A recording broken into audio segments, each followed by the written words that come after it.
Dengan apa Anda menonton video ini? Dengan handphone Anda? Dengan laptop?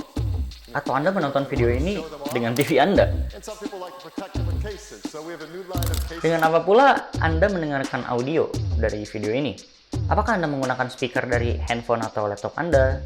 Atau Anda menggunakan headset, earphone, atau Anda menggunakan true wireless stereo?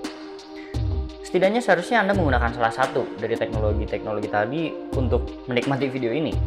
Tapi jika saya mempunyai alat untuk mengirim video ini ke masa lalu atau ke masa depan, apakah orang-orang di masa lalu atau di masa depan tersebut akan menggunakan teknologi yang sama untuk menikmati video ini? Saya rasa tidak juga. Sekilas mungkin dengan pernyataan tersebut, teknologi seiring kemajuan zaman akan semakin memberikan dampak positif kepada manusia, memberikan kemudahan, kenyamanan, dan lain sebagainya. Tapi, apakah benar seperti itu?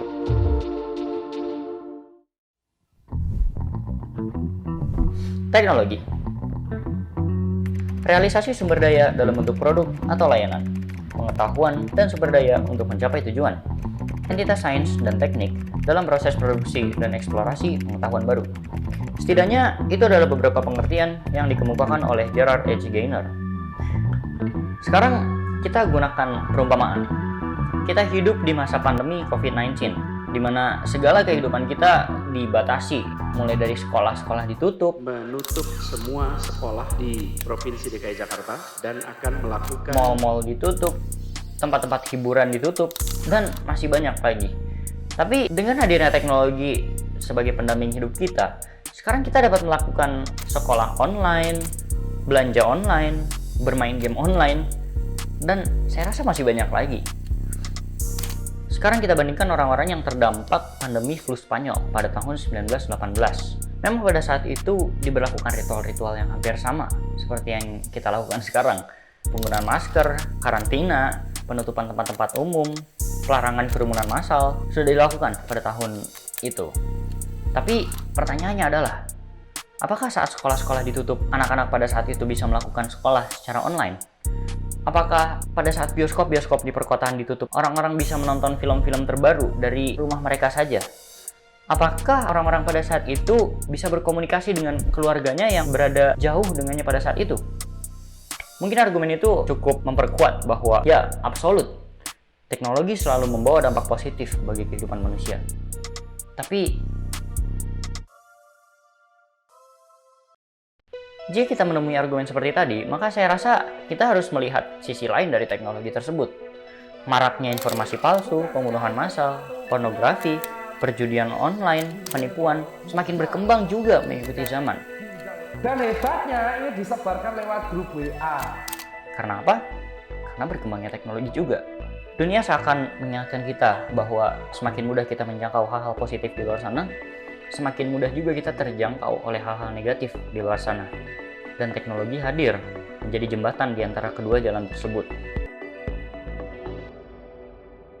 Untungnya, kita hidup di Indonesia, negara dengan Pancasila dan UU ITE di dalamnya. Pancasila hadir sebagai ideologi terbuka yang mempunyai kemampuan untuk menyesuaikan dengan zaman, kemajuan iptek, dan segala perkembangan aspirasi masyarakat. Hal ini dikarenakan Pancasila sebagai ideologi mempunyai sifat aktual, dinamis, dan antisipatif. Berdasarkan bukunya, Kailan sebagai penulis menjelaskan mengenai beberapa nilai yang terkandung di Pancasila sebagai ideologi terbuka. Di antaranya, tercakup nilai dasar pedoman fundamental yang sifatnya universal, mengandung cita-cita negara dan tujuan yang baik dan benar. Yang kedua, tercakup pula nilai instrumental yang mencakup arahan, kebijakan, strategi, sasaran, dan lembaga yang melaksanakannya. Dan yang terakhir, terdapat nilai praksis yang meliputi realisasi dari instrumental yang sifatnya nyata dan bisa digunakan untuk kehidupan bernegara. Selain itu, kita juga masih mempunyai UU ITE. Undang-undang ini mengatur banyak sekali hal-hal yang sekiranya dapat mengganggu kita untuk mengikuti perkembangan zaman di luar sana. Hal-hal seperti konten ilegal, akses ilegal, intersepsi ilegal, dan masih banyak lagi diatur oleh undang-undang ini.